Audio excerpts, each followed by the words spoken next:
Hey, all you rad dads out there. Great. Well, Josh, thanks for joining me on the Rad Dads Show today. I'm going to start with the question we ask everybody first, and people always tell us is the hardest question. So get yourself ready. Who are you? Who am I? I am Josh Caterer. I And what does that mean? Who's Josh Caterer? oh man, the eternal question. What does it mean to be a person? I don't have you ever had someone give you a succinct and accurate answer to that question? There's always a diversity in responses there.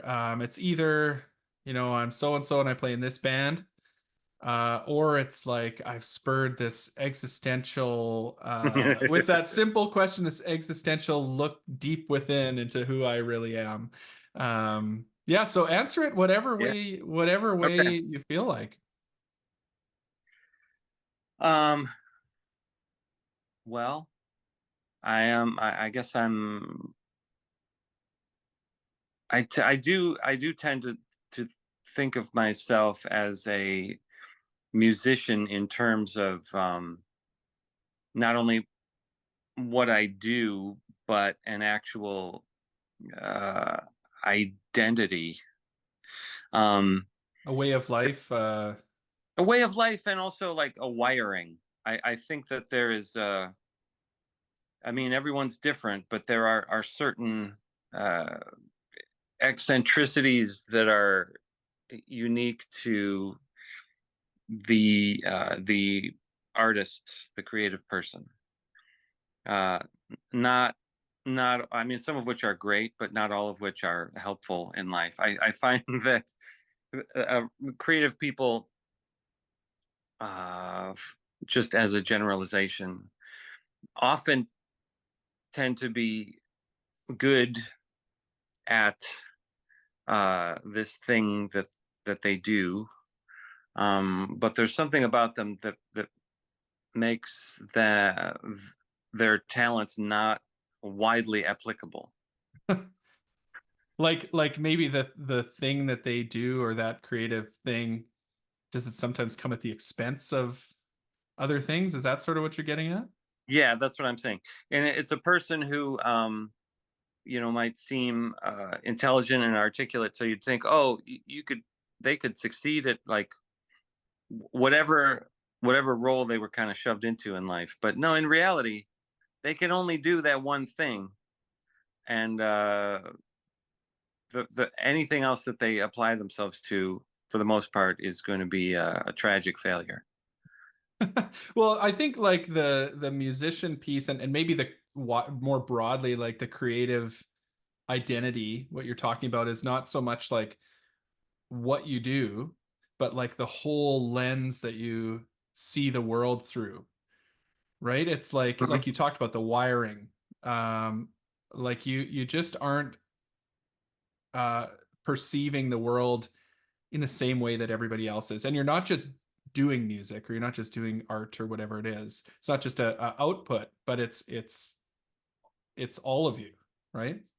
Yeah, yeah, and I think part of it is a wiring that tends to make you try to look under the surface of things, and so you think existentially uh, about what it means uh, to be a person, and so a lot of things just end up seeming absurd to you because the more you dig into things, the more bizarre and absurd many aspects of life seem, and I don't know, a lot of people don't think that way, and they seem happier, and one often wishes that they that they could approach life that way. Yeah, ignorance is But bliss, right? That's kind of it, right? that's kind of it. Yeah. And so it's interesting to me. So obviously, one of the big ways that people will know you if they're tuning into this podcast is through the Smoking Popes, right? Right. And you talk about that kind of and maybe I'm putting words in your mouth a little bit, but that like introspection, that like looking under the, and maybe not just with yourself, but looking under the surface, looking deeper. That's always been a theme through your Hmm. music, right? I would sort of say that like as I look through your catalog and your history, it it was always there and maybe started a little more pessimistic, but I really noticed that it's definitely a more optimistic tone in the later material. And so I'm kind of interested in that because you talk about it kind of like clouding your um, clouding. I don't know if that's the right word, but affecting the way you view the world Yeah. and and has that changed? And maybe part of what I'm asking connects to the subject matter today is does that have anything to do with your kids, right? So you're a dad as well. I am a dad. My kids are. I have two kids, and they are uh, both young adults. Our daughter is 19. Our son is 23. Um, so I don't have little kids that are still being being raised the way that you're that you're raising little kids. Yeah. But as I'm sure a bunch of people have said, the processing of the parental involvement does not stop. It just sort of morphs into more of like you become a kind of consigliere rather than a than a godfather. you know Right. That's hilarious. No one's ever said that on the podcast. So I'll have to, yeah, I'll have to make a note of that one. I like that. Like obviously the relationship evolves with your kids over time, right? And hmm your level of interest in who they are and who they've become and what they're doing doesn't change, but your level of influence might change a little bit. uh yeah, it does. Well, you have to the level of influence I think that you have uh over adult kids is based on the level of influence that you established with them when they were younger. But you used to be able to appeal to a kind of authority, like Hmm. do this because I'm your parent and I said so. um but now it becomes, you're offering you're offering suggestions and you know wisdom, but there's more of a, I would say, coming alongside your kids and kind of walking with them through things. And if you've established a good rapport with them and they trust you and know that you not only that you love them, but that they have found over time that you don't tend to steer them wrong, then there's an openness there, and you can kind of go make certain jump certain hurdles with them that they're facing. Yeah, with them, not for them, not yeah, not in a directive way necessarily. So this show is called the Rad Dads Show, and I always ask whether you consider yourself a rad dad. I'm kind of curious to explore with you, like on the what does that concept mean to you? Um, and yeah, do you consider yourself a rad dad? uh sure. I think I would be comfortable embracing that title. Just because I think that the relationship that I have with my kids uh seems to me like a pretty good one. It's something that I'm proud of. It's something that I'm grateful for. It seems like, and this is something that my wife and I talk about sometimes. It seems like uh, we have a closer relationship with our kids than we did with our parents, and that is not uncommon with, I think, people our age. I don't know if there was something about the generation of people who were our parents' age, where there just wasn't a level of connection. And I ended up having it's not like I was enemies with my parents or anything. And especially once I started having kids of my own, I started to get closer to my parents and have a pretty good relationship with them. But it was never, there was always it felt like there was a bit of a chasm there. And I think it was, I think their approach to parenting was a little more hands off. Yep. And there are maybe pros and cons to that. But I grew up as in that generation of kids that was like, in the morning, uh, you'd eat your cereal and then you'd be like, all right, I'm going out. And then you'd leave the house and you'd just be roaming the neighborhood. Yep. You'd come back when it got dark. And like during those hours, my parents didn't know where I was. And they assumed I was going to be okay. And if I didn't show up for dinner, then they would worry. But they were not, there were no helicopter parents back then that I knew. I'm sure they existed, but for the most part, we were just out there, drinking out of hoses and Yep. riding our bikes around. Well, it's interesting. And Like I totally agree with you. And I had the same experience as a kid, right? Like you just go out in the summer and just roam around and be home by dinner. And that was kind of it. And but it's interesting because I think you touched on two things there. And one is parents were maybe a bit more hands off. And I think,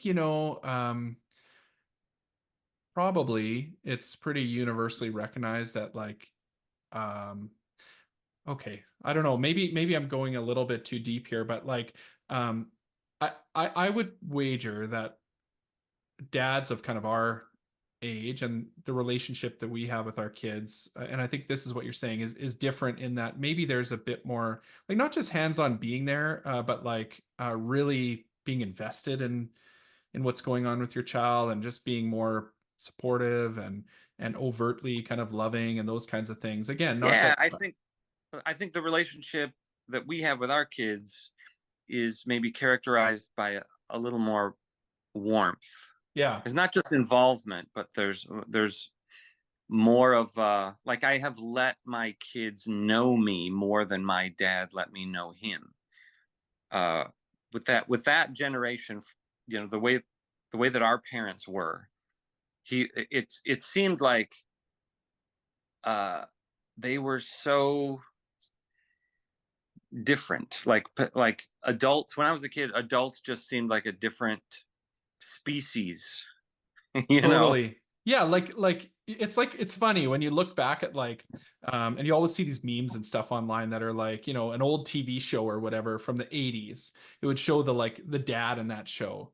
And they look like they're like 60 years old, but they're like this guy was 35 at this time, right? Right. And I do think like there was this. I think you had to grow up younger too, right? Like I don't know about your parents, but a lot of parents, probably of our parents' generation, had kids young too, right? Like Yeah. when they were 20.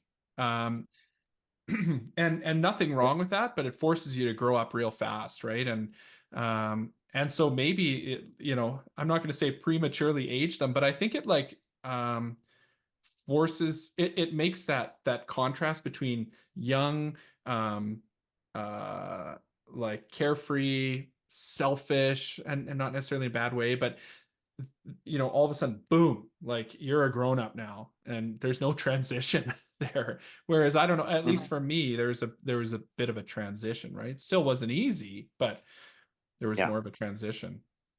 Yeah, I think that's true. Um, And so the other thing though that you were saying is like, is there a chance that like we've made a misstep there though too, in terms of like you said, helicopter parents or whatever, um how it's achieving that balance, right? And always figuring out like how do we still give our kids the independence, and how do we still teach them those things without being too involved and too overbearing Right. and all of those Yeah. things, right? Like that's really tough to do. The temptation would be to swing the pendulum all the way in the other direction, and to be hyper involved, to the point of being controlling. And I've seen examples of that in parents that are my age, and always I have tried not to do that. We've made a conscious attempt not to do that, but sometimes it involves making a decision. Like you sometimes have to do, you have to ignore like what your instinct is, and just step back and let certain things happen. You in our world right now, like there's so many opportunities to like mitigate risk, to you and your family, and that it's big data, and you just have all this information that you're supposed to do stuff with, right? And I do think that's a part of it too, is like you're right. Like when so I've got 8-year-old daughter, and we've only just started kind of saying like, yeah, you can like walk down the street, cross the street, go to the park by yourself, like Mhm. for very short amounts of time. It's very close to our house, but trying to do that. But I can't help the like the thought that enters my brain that's like, well, what if all these things happen? Right. And then, the other piece of it too is there's so much of like this online, like shaming and piling on that happens too, with like every time someone screws up, that like I think, at least for me, if I'm being honest with myself, it creeps into my mind that like, what would other people think if if something happened, you just, you expect that people would not be like, oh, that's so terrible what happened to that child. They'd be like, how did that parent let that happen? And so that's a piece I think that factors in there too. Like, not to say that it's higher up than the actual harm to your child, but that it has worked its way into our society that people are so afraid. And so I think they want to Yeah. like, yeah, mitigate whatever they can, and that leads to this like helicoptering. Yes. And like once you start um, thinking about the difference that uh, the internet and social media makes on things. I mean, it this is one of those areas where it has impacted the way we live, uh, on so many levels that you almost couldn't quantify it. But definitely the fact that everyone, I mean, you used to have to go over to somebody's house and they had a slide projector if you wanted to Hmm. see what their lives looked like. But now we're all plugged into this universal slide projector that everybody is constantly feeding their pictures into, and so it just invites a kind of a comparative judgment, and yes, I think more than any of us realize, we are now motivated by a self-consciousness about what people are going to think, because it's uh, because there are so many more eyes on what you're doing, unless you're a, a luddite who Yeah. doesn't participate in social media. But And we also compare ourselves to what we see online too, right? Like, I mean, Mhm. we look at what everybody else is doing, and you see the pictures of their kids or whatever, the things they're doing with their family. It looks so fun, and everybody's so happy. And why are my kids screaming right now because they don't want to put on the Yeah, pair of shoes that I put out for them or whatever, right? right. But it's this But artificial um, thing yeah, that is presented to us every day. And how do you like rationalize that and come to terms and realize that like that's not real. right.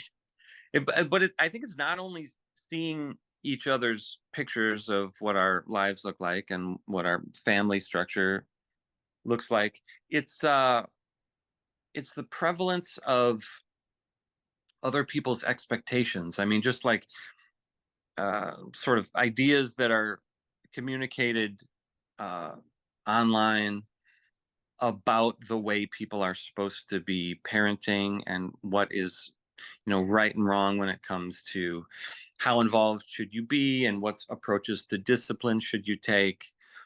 um you used to just have to get that from your parents, or maybe a book that you read. But Yeah, now, there's all sorts of sources that we encounter constantly that are talking about parenting ideas, and so these things shape your concept of like what is expected of you as a parent. And so I think a lot of times we can start living up to a set of standards that uh, seems overwhelming, and we're not even sure where it comes from. totally. Yeah, it's this kind of I hate this term, but it popped into my head. I probably saw it recently, but like groupthink, this kind of like Yeah. um there's just this prevailing discussion that occurs online. It's sort of like this, you might have a hot topic for one day or a month or whatever, and you start thinking that's the way it should be. But it's really Hmm. just, it doesn't come from any evidence. It doesn't come from anywhere. It's just, you know, people shouting out into the void. And for some reason, it hits the algorithm and now it's in everybody's faces, right? Yeah, yeah. I mean, I hear a lot of people talking about the effect that the prevalence of social media has on specifically uh, young girls, but young people in general, and the way that this creates anxiety, insecurity. Mm-hmm. Um, but we talk about that perhaps uh, in, in a way that would cause us to overlook the effect that that's having on the adults who are parenting those kids, and that we like to maybe consider ourselves immune to uh, really being emotionally and psychologically affected by social media, but we're not immune to it, No, you I know. totally agree. I think like the only difference, I was just talking with someone about this the other day, is I really think the only difference is we maybe have a bit more insight into how bad our problem is, right? Whereas kids maybe just are, aren't as mature in that way to know that like, geez, I really don't feel good after I like get off this device, or this is making me feel stressed out, or oh geez, I just wasted 2 hours of my time. Whereas I'm all constantly beating myself up about that. Does it stop me from scrolling? No, it doesn't really. But I know it's happening, and I almost think that's like maybe the only difference. I think it's poisoning my mind the same way that it poisons my kids' brains when they're watching YouTube or whatever. Yeah, it's just that we're old enough, and I'm like assuming, I don't know, maybe we're not roughly the same age. I'm 52. Yeah, I'm just But about 40, so yeah, a little bit younger, but okay, I grew so up in like, the 80s and 90s, so right, so you can remember a time in your youth when you did not have a smartphone. absolutely. And so this does give you a little bit of an advantage, because you can feel like crap after hours of scrolling on your device, and some part of your brain says, I remember when I didn't do that. I know somewhere within me, I know that it's possible to have a life without this little device that I'm holding in my hand. And it seems in certain ways like that's a richer and more productive life. Specifically from a creative point of view, as a songwriter, I know that a lot of the songs that I wrote when I was younger, it was the product of boredom. I picked up a guitar because I didn't have anything else to do, and I Yeah. had, hours that needed to be filled. And sure, I watched a lot of TV, but that's not the same as scrolling, because you're when you're watching TV, I mean, your hands are still free, and you can put the TV on mute and pick up a guitar and just sort of noodle around and get some ideas rolling. Um, and I did a lot of songwriting like that. Um, but if you're actually holding your phone and sort of interacting with what's happening there, and uh, it it it's I think I'm a little nervous about the way that is kind of distracting, and or sedating the creative impulse in younger people. I think you're probably right. I think the other big difference, like I used to watch a lot of TV as a kid too, but like there were 10 options on TV, right? Like there might be one good show on, and then there was like news and the Weather Network Right. and some other crap on TV. And you kind of were forced to accept what was on and make a conscious decision. This is what I'm going to watch. And you would watch that whole show. You weren't flipping around because there's 10 billion other options, right? And so I think that's the other difference with TV. But I'm kind of like, yeah, I don't want to like, I don't want to dive into that too deep, and we could probably talk for 2 hours about that. But you did mention, your uh, like reflecting back on when you were younger and writing your songs, and it's funny. So I know Mike Herrera from MXPX. He was on the show, Yeah. and we had a similar conversation about this, and what we were talking about was how, as a musician, though, like this is kind of a necessary evil, this connection that you have to social media. Like this is the world that you live in, and how you promote your band, and how you promote your shows, and you got to do reels and TikToks and all that stuff. And I know Mike is like, he's a pro at that stuff. Oh yeah. But I'm kind of curious, like how you balance that, because I'm sure it's the same for you. Like this, you're getting texts and you're getting tweets and all this kind of stuff that you need to manage for your band and your creative endeavors. So how do you, yeah, Yeah. that it stifles your creativity, but it's kind of a necessary evil. It is a necessary evil. I mean, I guess to call it evil seems so uh boomerish. Dramatic. Yeah. Yeah. But it is uh necessary. And I feel like, um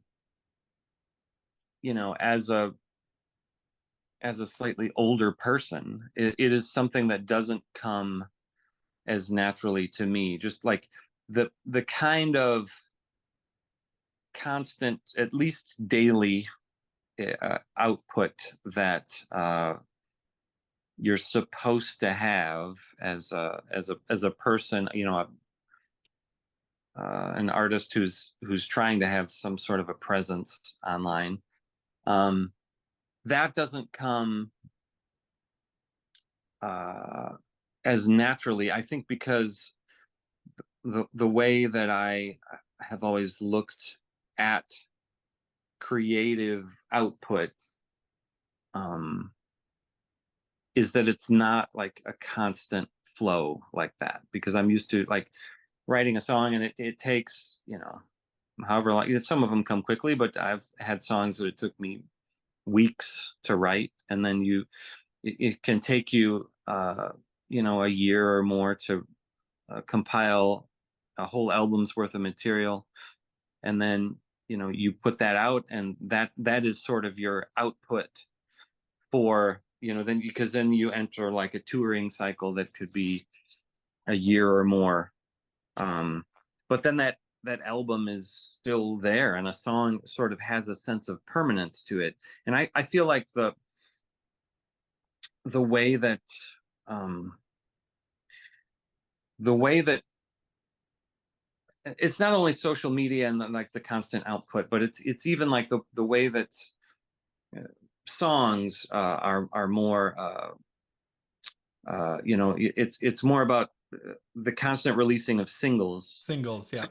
which is, there are pros and cons to that. But whether you're going to attach a good or a bad label to that, it's different in that I feel like I used to think of when we put out an album, I guess to use an analogy, it was almost like I felt like an album was like you were making a piece of art, like a sculpture or something that was being put into a museum, and there was like this museum where all the albums were, and when you released one, you were sort of it was going to be placed in this you were going to have your space, and it might not be the first thing that people see when they walk in, like these huge albums that people like Led Zeppelin or whatever. Like when you walk into the museum, you're going to see the works of Led Zeppelin right there, and you might be off in some branch of the museum, but you had a constant place, and it seemed like there was a sense of permanence to these works, that they would live in that museum. Whereas now it feels more like you're making like elaborate paper boats that are being floated on a stream, and there's just a constant movement of these paper boats that are just like passing by, and some of them might be beautiful and receive a lot of attention, but there isn't that sense of permanence. They sort of go away, and Yep. you're constantly just trying to make more boats all the time. Yeah, and hope that one is shiny enough or whatever that people pick it up and and take interest in it, right? Like, yeah, it's such a weird thing, especially like, again, to kind of go back to maybe like, yeah, without sounding too boomery, like our generation. I mean, that's how you consume music. I mean, for almost since the beginning of pop music, right? Like music entering the sort of pop culture space, it's been about the album, right? Because the album gives you a bigger picture, and that's what I love about music is like I'm not just seeing a song. There's lots of bands I absolutely love that there's certain songs that I'm not into, but in the vision of the whole album, it kind of tells you who the band is at that time, like what it tells you more than just the song. And it's like the sum of its parts it's the totality is bigger than the sum of its parts, if that makes sense. I don't know. Oh, totally. Yeah. I think that the trick is to look at an album as a world unto itself, but also make sure that the individual songs are strong enough, that they're not all just deep cuts. This is something that we've always tried to do. But I agree with what you're saying about albums being there's something about taking in an album from start to finish, and there's something about the way that it is sequenced, and there's something about immersing yourself in the world of this music for 30 or 40 minutes, however long it takes to get through that album. It's more like you're entering a little world. I mean, that's true of songs. A song creates a little world that you can enter into for 4 minutes. But to put on an album and to live in this world that artist has created for a longer period of time, is an amazing thing. It's sad that to some extent it's lost with the advent of digital singles. But but on the other hand, I think the strength of the digital single, I do think that there's when we moved into just album world, you can tell that there are certain artists who think in terms of album rather than single.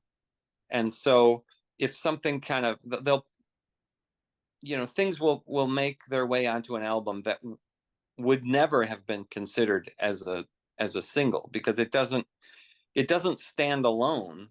It Right. only works within the context of the larger body of work that this band has, which is, I don't know, it's a different thing. I think there's a kind of strength of songwriting that comes from, the approach that, say, the Beatles had to take when they first started out, when they Yeah. knew that this song is going to be it's going to be put onto a 45, and it's going to be sent over to DJs, and they're going to have to decide whether they want to play this song on the air.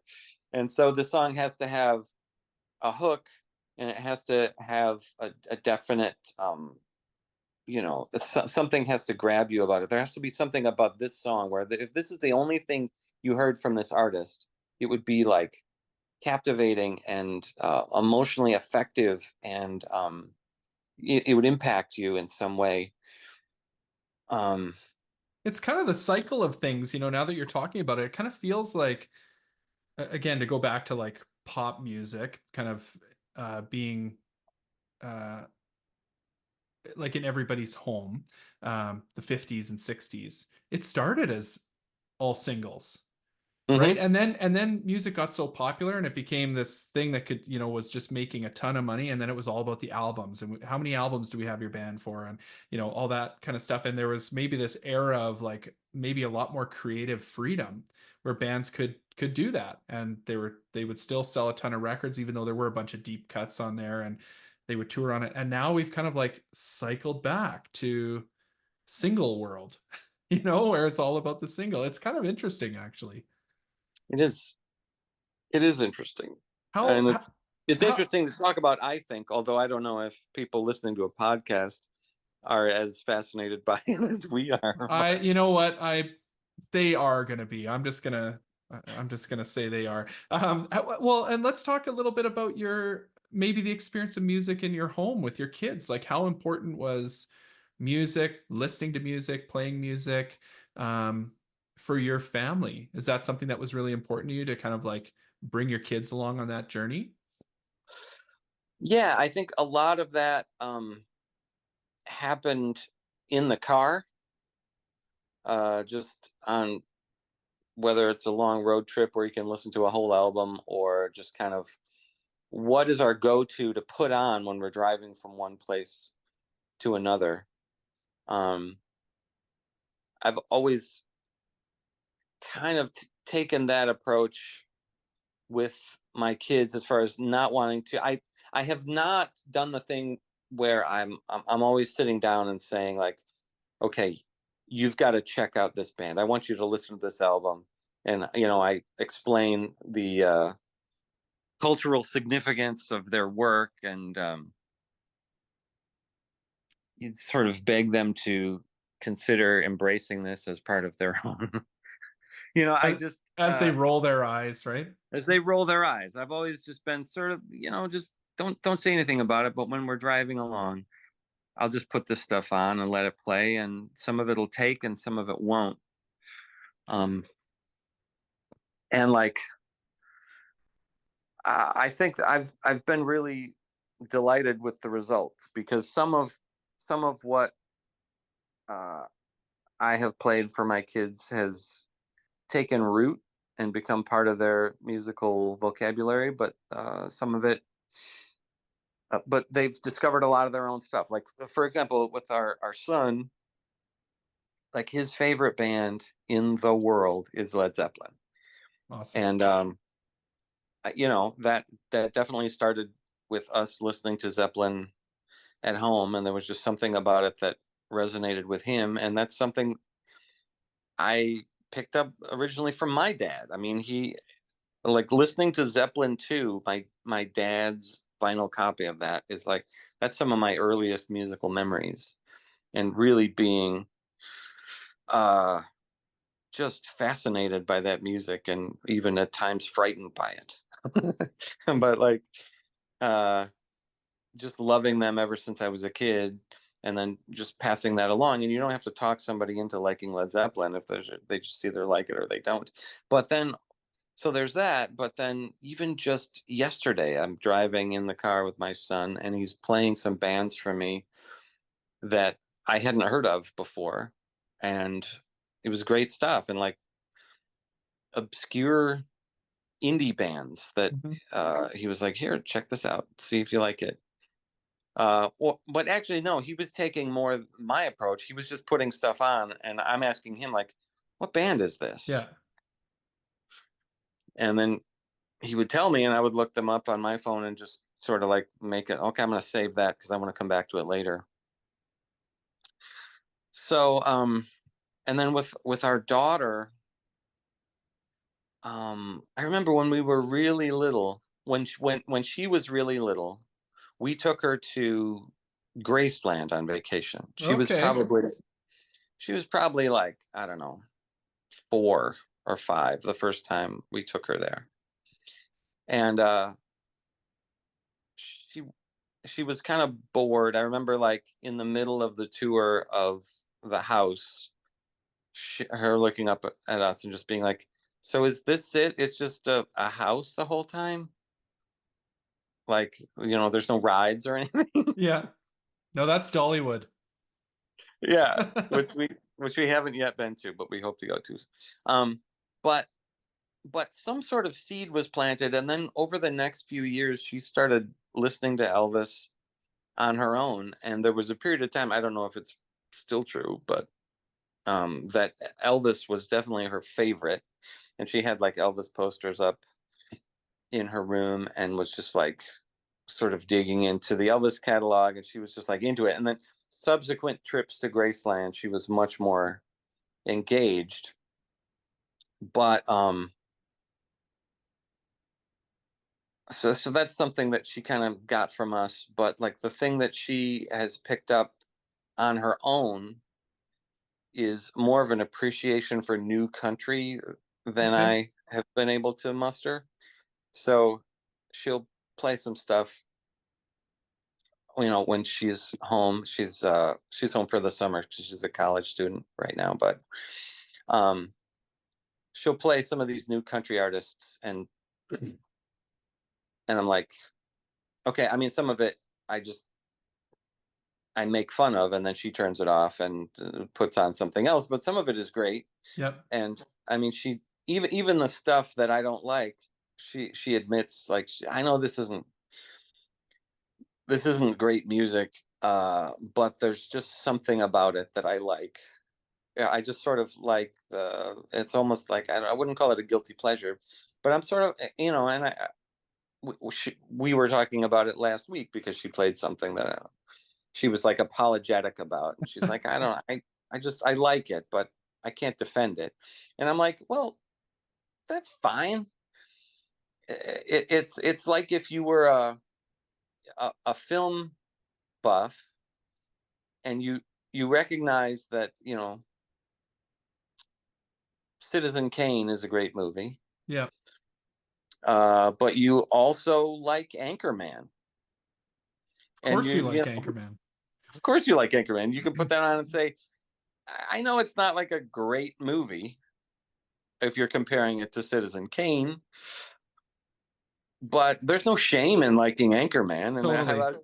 I was saying, like, some of the stuff that you're listening to is a musical version of Anchorman. Yeah. And yeah, like everyone loves going to a great restaurant, but you can't deny how good a box of Kraft dinner is sometimes at home, right? Like Hmm. same thing. And yeah, I mean, there's nothing wrong with that. It's neat that your kids, like what I'm hearing from you is you weren't trying to force it down their throats, right? Like I want you to turn into little versions of mom and dad and what we listen to and whatever. And I think that is tough for parents because we want to, we especially as musicians and creative people, we see something in these bands that has and maybe we feel something from these bands, like they've had such a profound impact on our lives, and we just want to share that with our kids, right? Like I'm a big, you can see I got Descendants stuff behind me. I'm always, just like blah blah blah about the Descendants at home. And oh yeah, this is, this record, Doug played on this record, but and my kids are just like, what are you talking about, dad?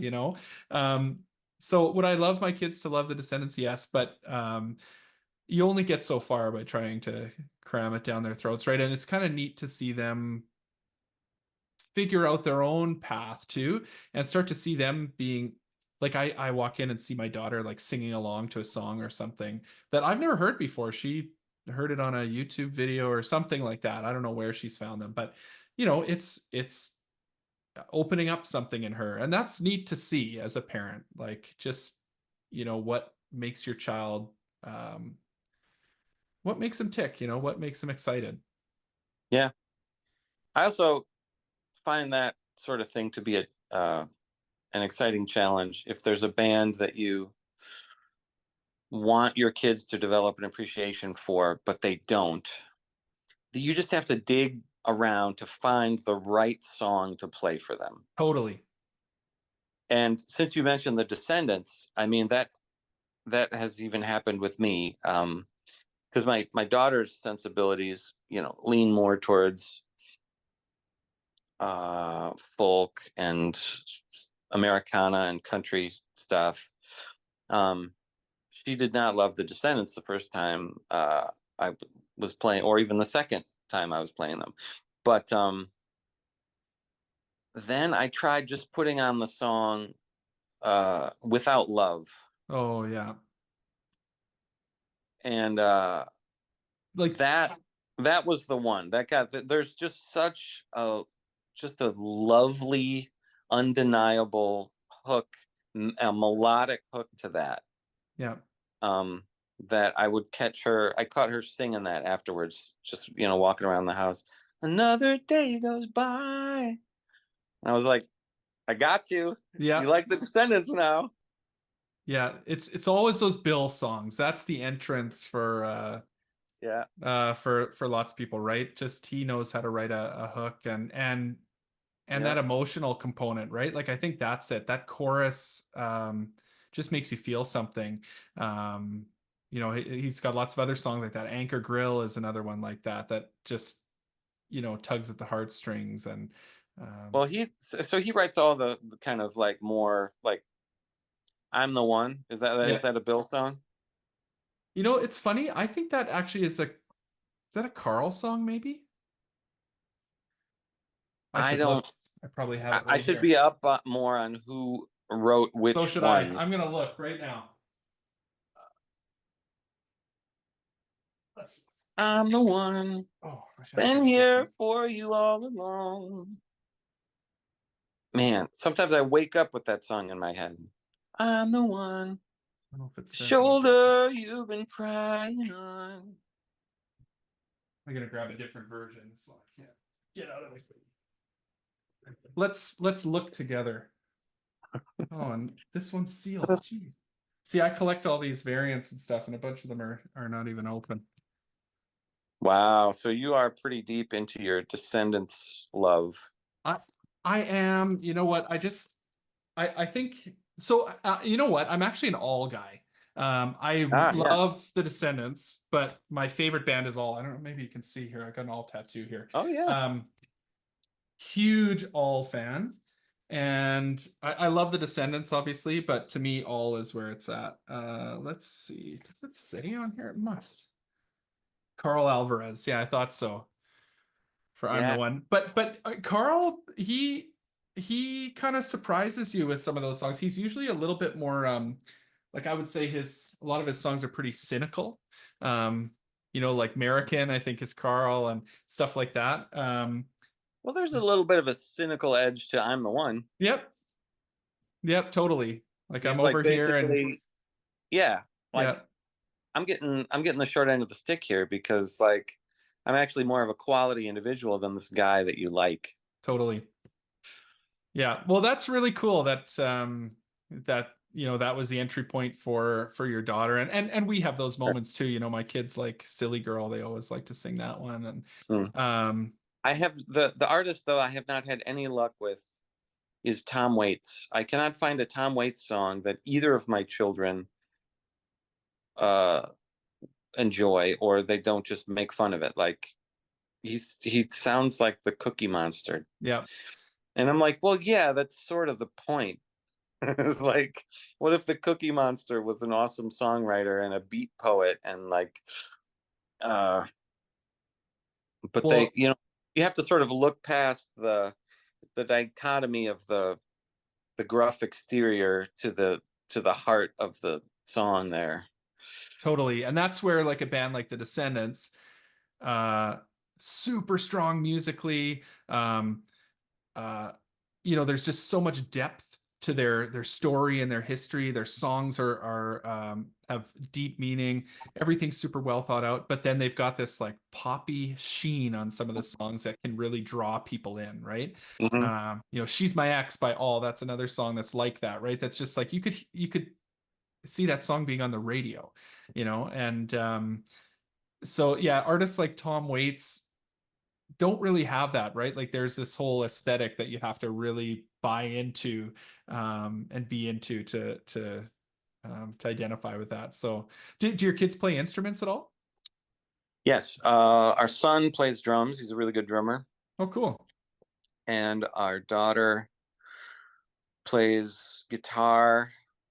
She was real into the ukulele for a while, but mostly guitar, and sings a lot. Like you'll know that she's in the house because you will hear her singing. Like That's she's awesome.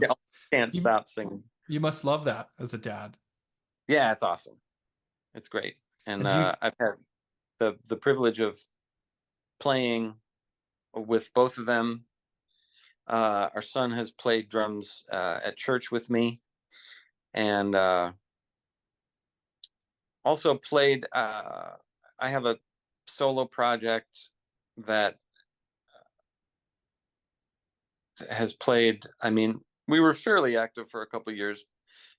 Not so much these days, but he played drums in that band with me, and it's just wonderful to make music with your kids. And Phoebe sang on one of those solo albums, and she and I have done a bunch of songs together, like on uh, Facebook Live, uh, that are still up there if you scroll through my page. But like a lot of people kind of,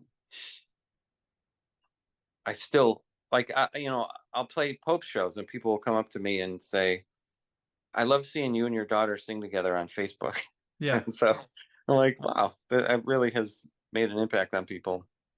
that's a really special thing, to be able to do that with your child. And yeah, my kids are young right now, but we're working towards that. My daughter started playing drums last year too, so we'll see. Might have the family band going soon here. I'm curious, like as you reflect on your journey as a dad, and yeah, it's obviously been almost 25 years. But do you think being a parent has or becoming a parent changed you, and has it changed you through that journey? Yeah, I mean, the first thing that you notice as a parent is that it taps into like an area of your own heart that seemed to have been lying dormant waiting for this child to come along. It's like a different kind of love than you have for anyone else in the world. um and it's a kind of a love that carries with it a sense of a sense of yearning almost for this person. Like it's a protective impulse. It's you want all the things that you want for them. um and so that brings with it like a sense of responsibility to them that you maybe did not have. Yeah, I mean, you can be, I think, a basically irresponsible person, but once you have children, there's something. At least I experienced it. Yeah. That something kicks in that that activates a kind of responsibility. Like, well, I need to do X, Y, and Z to make sure that this little person is gonna be all right in the world. At the top, you talked about your wiring as a musician, and you talked Hmm. about how sometimes we talked about how sometimes that the way that musicians approach things sometimes might conflict with other parts of your life or those kinds of things. I'm curious about that balance for you. Like, did you find that hard to maintain, that wiring? Were there challenges trying to change that wiring as a musician? Um, yeah, or was it just kind of like it fit into the picture? Specifically with regards to parenting. Yeah, becoming a dad. Like, was it a challenge on your wiring as a creative person, as a musician? Um, no, I didn't find it challenging uh, with regards to my relationship with my kids, but the way that I found it challenging was that I had to become a provider for my kids, for my family, in a way that forced me to become more employable than I otherwise was. Because the life of a if you're trying to be in a band full time, there are ups and downs. There's a certain level of financial insecurity that Hmm. comes along with that, and if you're single, or even if you're married without kids, I think there's a certain amount of instability that you can live with. You can just navigate around, but being a parent forced me to like recognize my need to have a steady job with a salary and insurance benefits. Hmm. And so I had to figure out how to be employable. Yeah, these very practical things that um, you aren't as concerned about before. Yeah. And so the way that has worked out for me is that I became a worship pastor at at a church, actually a few different churches over the years. But it's it has worked out great because it's a musical gig. It's kind of a unique role because it's one of the only gigs I can think of where you're making music on a regular basis, but also getting health insurance from it. Usually, those two things are mutually exclusive. Yeah. It's like the holy grail of Yeah, a musicianship. so it's been a wonderfully No pun rewarding intended. experience. Holy, yeah. Right. Yeah. Well, so that is, I think, a really important thing to highlight that, a lot of people might not really, I mean, we're having this conversation that's very, almost philosophical in nature, right? About, how to parent and the best approaches for social media, all these things. But then there's the tactical, logistical things that you have to figure out as a parent, right? Like, how do I have enough money to meet my kids' needs, right? What kind of, like, you talk about insurance? I mean, that's a huge thing, and I live in Canada, and the dynamics a little different here, but it's still a consideration, right? And these are very practical things that can really create a lot of stress for a family Yeah. if you don't address them, right? For the parents, for the Yes. kids, for everybody. So, yeah, it's definitely things that we need to think about. I feel like, and we just got into, I had wanted to kind of bring up um, your journey, your religious journey, I guess, I suppose, has been kind of a known part of the Smoking Pope's history. And I sort of wanted to give you an opportunity, or maybe, to just chat a little bit about um, how that fits into your parenting experience, and how that fits into how you approached raising your children, and maybe I'll tack a little piece on there as you reflect on where you came from as a child and your upbringing, how that's impacted your life. Yeah. Um, well, my parents were not religious people at all.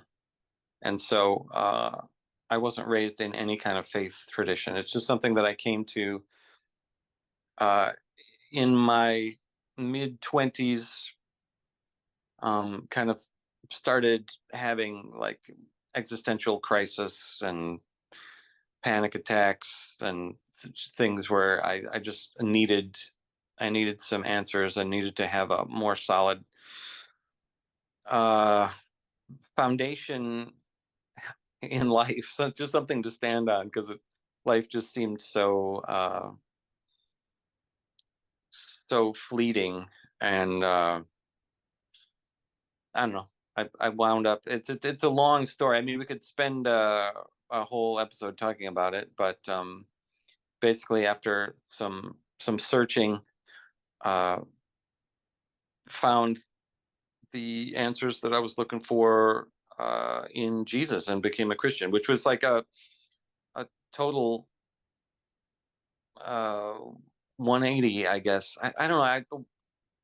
180 is a funny way to put it. It was an entirely foreign Unexpected.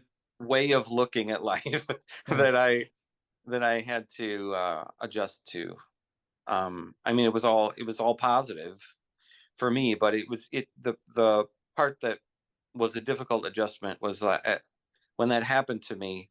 I initially couldn't see how that was compatible with being in a rock band anymore. So I quit the band for a number of years and just sort of focused on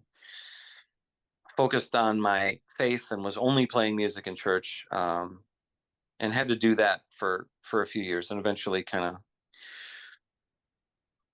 worked through the apparent conflict of that, and came back to a place where I felt I could go back to playing in the Smoking Popes. And then I feel like, once we had kids, my yeah, there's a certain amount of it that we've tried to raise our kids with, they've grown up in church and things like that. But I almost have tried to take the same approach that I described about music. I've tried to take that approach with the faith with them, in that I never wanted it to be something that was force fed to them, Mm. where we're sitting down and like spelling out exactly what their relationship uh, with this faith and with God is supposed to be. Um, Hoping that they'll just come to it on their own. I mean, they're exposed to it plenty just by uh, being in churches a lot, Yep. and see, because I've always been, every Sunday I'm playing music in church, and the kids have been there, and so they're hearing the Bible being taught. But it's never been like, okay, kids, you can't you can't go out and play until you've read the Bible for an hour today. It's just never any of that. It's just like, and I have been, again, similar to what I described with music. I've been delighted to see that my kids have both sort of come into their own understanding of what it means to have a relationship with God, and it's not necessarily exactly what mine looks like or what their mother's looks like. It's their own thing, which, as it should be, because if it's just something that um you believe because you were told to believe it, how genuine is it? It should be the most genuine uh personal thing in your life. Yeah. So, and you can't force that on somebody. It just has to be organic. Well, I really like, it's interesting to hear you talk about that. And full disclosure, I'm not a religious person, and mostly I would say owing to the fact that this has never been a part of my life, wasn't a part of my life growing up. And so I'm really interested to hear you talk about how you expose your kids to that. And it's in a very similar way, like you said, to music and other things as well. Like, it seems to me that and I really like your approach of you kind of laying all these things out on the table. These are kind of like the things that are important to me. This is who I am as a person. This is why, Hmm. I'm going to kind of model that for you, but I'm not going to force it down your throat. I'm not going to mold you into just a little me. You sort of show them, you model for them how it's made you who you are. And Right. maybe I they have take always, interest and maybe they don't. Like, I have felt like that is uh, mostly what my responsibility is as a Christian parent, is to try to model it in a way that doesn't make them want to run screaming in the other direction from Jesus. Like my biggest responsibility has been to try not to be a hypocrite who claims to uh, be all about love, mercy, compassion, and forgiveness, but in real life I'm an unloving, unmerciful, unforgiving person. yeah, It's like, because you want them to come to a point where, like, yeah, this Jesus thing, like, I saw that, I saw what that looks like, and it's legit.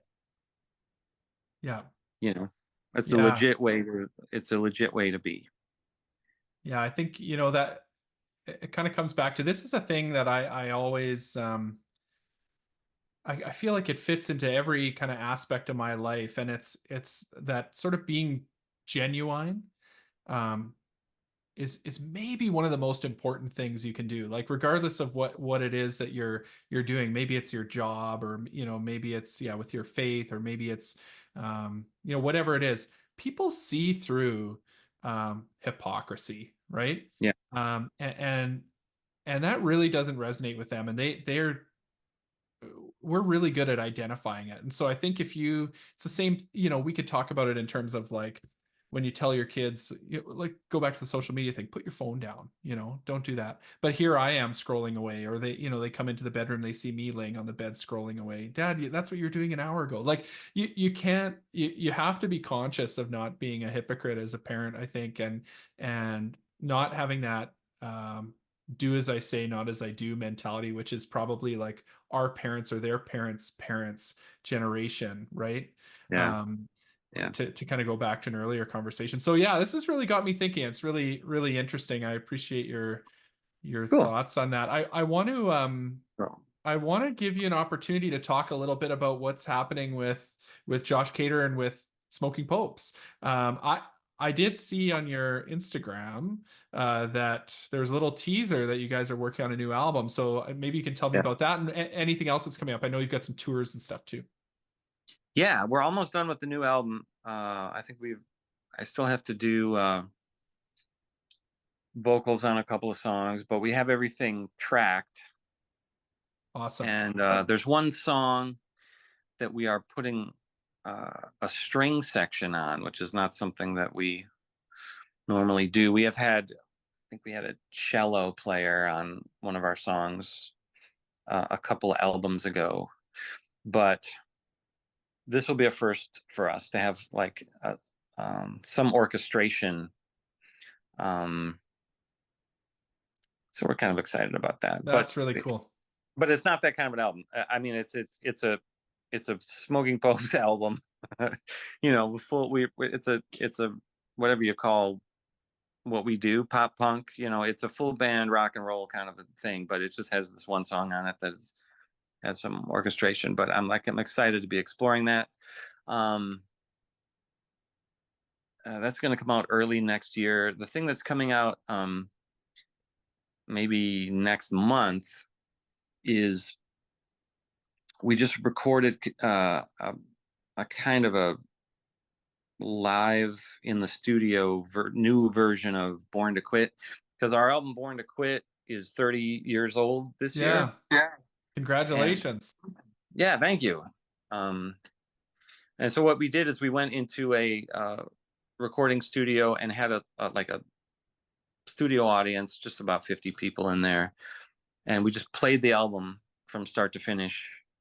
And so it's like a live album, but it's a studio album, but there aren't any overdubs. We didn't like, everything what you're hearing is a live performance, but it sounds good because it's like studio quality. And we're putting that out next month and doing some touring. We're going to Europe for a couple of weeks, and we're opening for the Get Up Kids all over the country. We're doing like 5 weeks with them.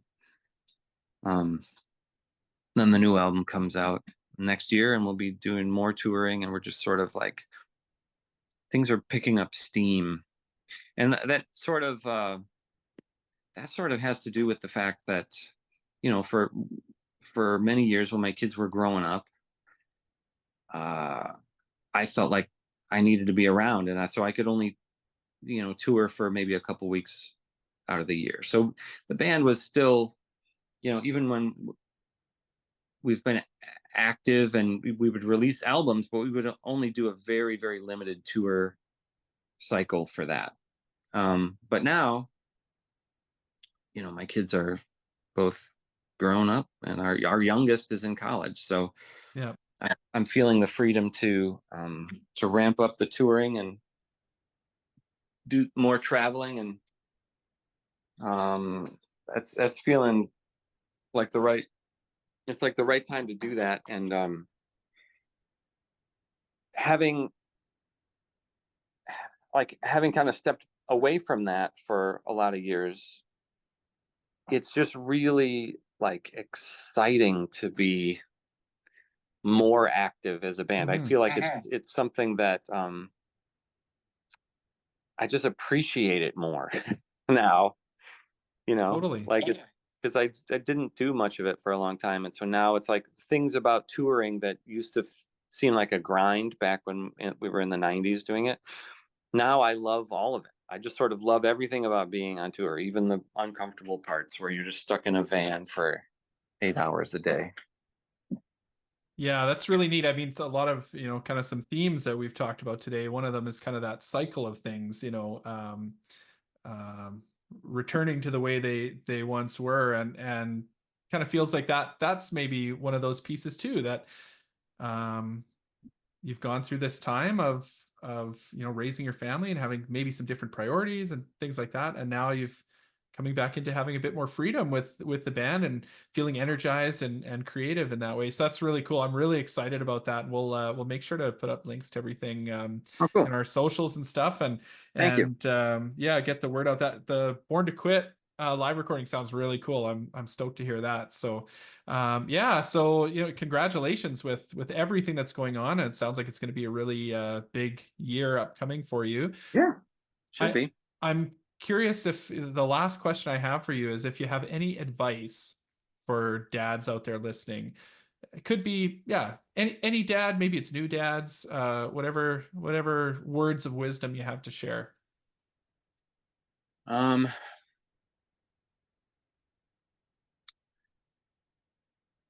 Yeah, okay, here's something. This is the first thing that jumps to mind, specifically about new dads. Because when we first had our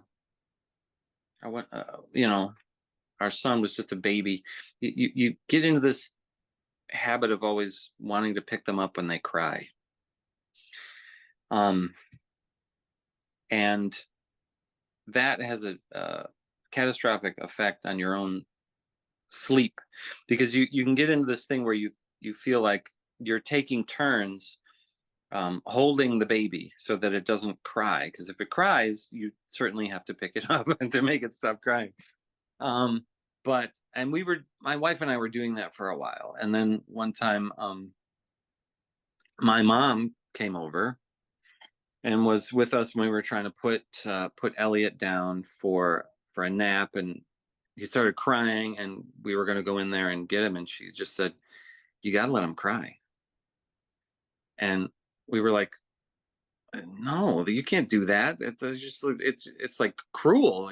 I can't stand the sound of my baby crying. Something's wrong." She's like, "Nothing is wrong. They have to learn how to cry themselves to sleep. You just give it 10 minutes."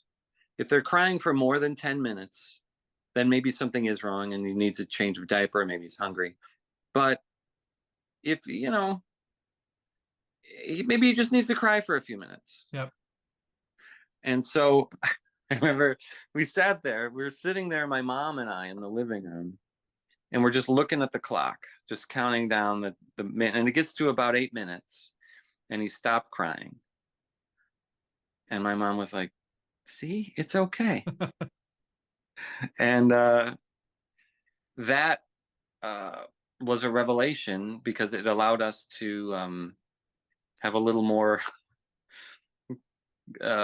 control over our own lives, not being sort of dominated by every time the baby cries, you got to pick them up. So that's my advice, is let them cry for 10 minutes. But if they stop before that, you're fine. They can handle it. A kid can cry for 10 minutes and it's not going to damage them psychologically. Yeah. Even if they're hungry for those 10 minutes, then that's okay. They're Right. going to be fine at the end of the 10 minutes. So right. And it's not going to damage them. It's funny because I think that's, it's kind of a interesting, it's not even a metaphor. I was going to say, that's a very practical thing and totally true. And, we went through the whole sleep training thing with our oldest. We weren't as good at it with our youngest, but that's certainly part of it. But it's kind of, we talked a little bit about the resilience in your kids, and it starts that young. Like it's different. That's a physical kind of thing, right? Their brains obviously aren't developed and mature and stuff, but as they get older, you kind of got to let them cry a little bit too, right? And let them experience the